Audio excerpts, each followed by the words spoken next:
We were all sitting around the big kitchen table. It was Saturday morning, pancake morning. Mom was squeezing onions for juice. Henry and I were betting on how many pancakes we could eat, and Grandpa was doing the flipping. Seconds later, something flew through the air, headed through the kitchen ceiling, and landed right on Henry. After we realized that the flying object was only a pancake, we all laughed, even Grandpa. Breakfast continued quite uneventfully, and all the other pancakes landed in the pan, and all of them were eaten, even the one that landed on Henry. That night, touched off by the pancake incident at breakfast, Grandpa told us the best tall tale bedtime story he'd ever told. Across an ocean, over lots of huge bumpy mountains, across 3 hot deserts and 1 smaller ocean, there lies the town of Swallow. In most ways, it was very much like any other tiny town. It had a main street lined with stores, houses, with trees and gardens around them, a schoolhouse, about 300 people, and some assorted cats and dogs. But there were no food stores in the town of Chunswallow. They didn't need any. The sky supplied all the food they could possibly want. The only thing that was really different about Chunswallow was its weather. It came 3 times a day. At breakfast, lunch, and dinner, everything that everyone ate came from the sky. Whatever the weather served, that was what they ate. But it never rained, it never snowed snow, and it never blew just wind. It rained like things like soup and juice, and it snowed mashed potatoes and green peas, and sometimes the wind blew in storms of hamburgers.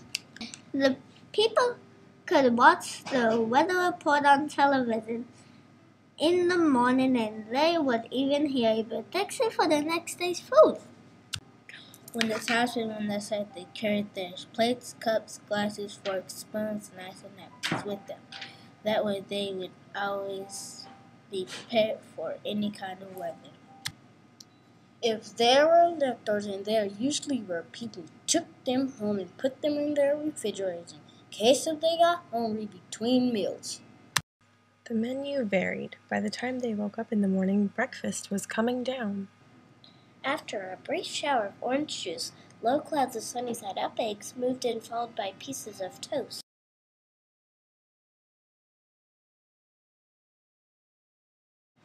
Butter and jelly sprinkled down for the toast, and most of the time it rained milk afterward.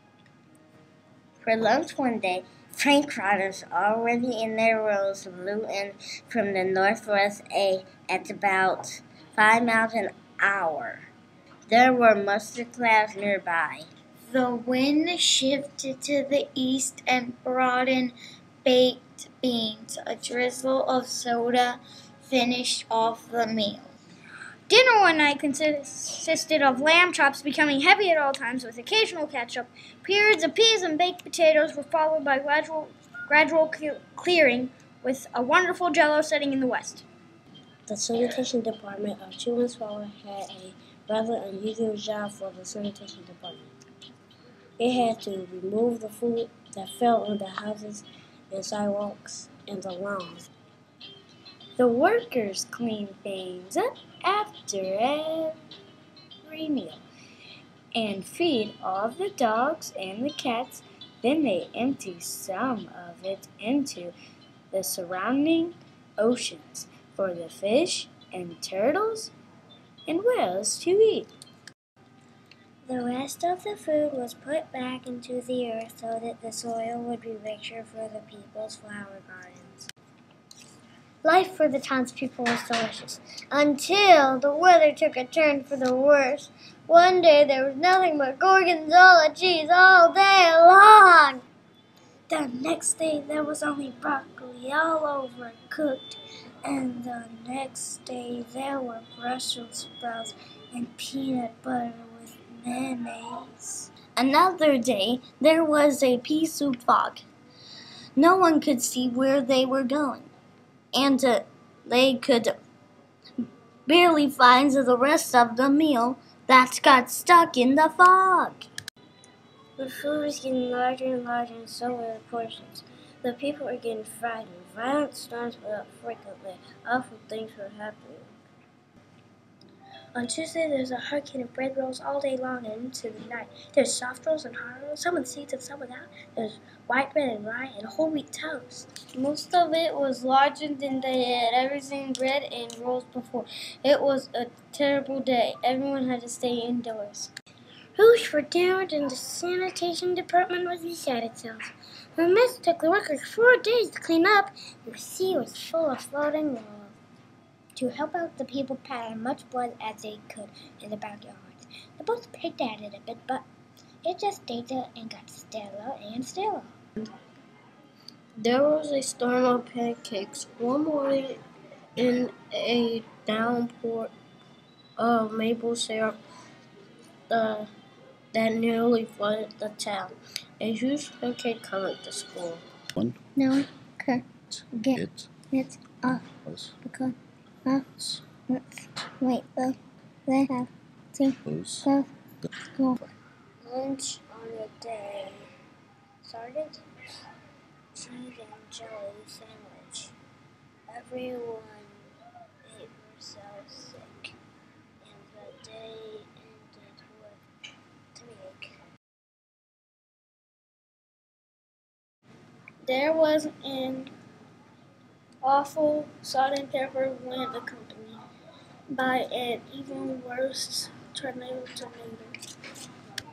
People were sneezing themselves silly and running to avoid the tomatoes. The town was a mess. There was seeds and pulp everywhere. The sanitation department gave up. The job was too big. Everyone feared for their lives. They couldn't go outside most of the time. Many houses had been badly damaged by giant meatballs. Stores were boarded up. There was no more school for the children. So a decision was made to abandon the town of Chew and Swallow.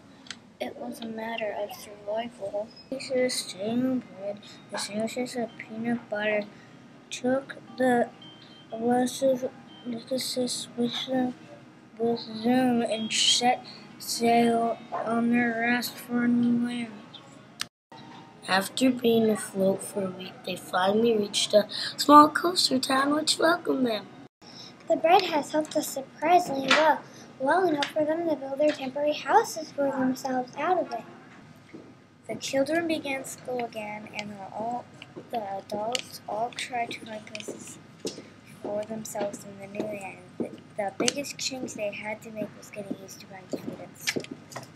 They found a lot that food was kept on shelves, packaged in boxes, cans and bottles, meat that had to be cooked was kept in large refrigerators. Nothing came down from the sky except rain and snow. The clouds above their heads were not made of fried eggs. No one ever got hit by a hamburger again. And nobody dared to go back to Chew and Swallow to find out what happened to it. They were too afraid. Henry and I were awake until the very end of Grandpa's story. I remember his goodnight kiss. The next morning, we woke up to see snow falling out our window. We ran downstairs for breakfast and ate it a little faster than usual, so we could go sledding with Grandpa. It's funny, but even as we're sledding down the hill, we thought we saw a giant pat of butter on top, and you could almost smell the mashed potatoes.